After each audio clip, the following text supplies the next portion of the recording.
Ko Wayne Abraham, tētahi Māori e turaki tau pā ana kia ahu whakamua ai ia I roto I ngā mahi hopu āhua ki raro I te wai.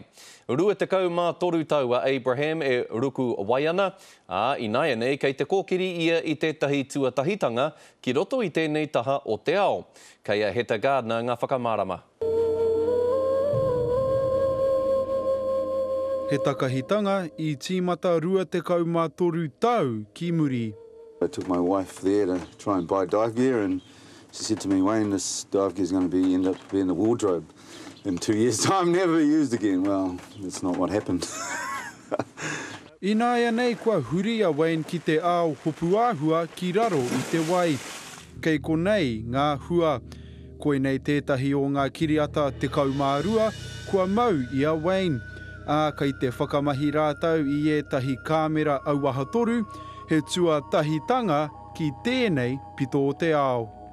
To be involved with something like this is cutting edge stuff, and yeah, I never thought in a million years first that I'd be in a position like this, let alone swimming around with a lot of money and inside underwater housing that someone else owns, you know. It's, yeah, never thought it, never dreamed it. I mahi tuatahi a Wayne hei kai whakaako ruku moana, ko tētahi o ana tūranga mahi, he whakaako I ngā rōpū Māori ki te ruku wai. Nō reira, hea hai I whai ia I tēnei ara. It's fun, man. It's fun. I like to call it work. It's a good way to get paid, and but yeah, this is what I'm a builder by trade.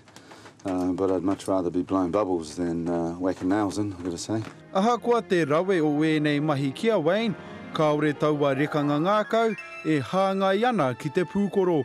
Hei tāna nā te hau o tēnei hangarau, kaore te marea I te aro atu. Engari kia wai a haere rātau ki te whakahaere I ēnei rauemi hou, ka whai mai ko ngā hua a pūtea. So until then, I've got to sort of eat a lot of 2-minute noodles and hope for caviar in time. Me tana whakapono ka tutuki taua manako.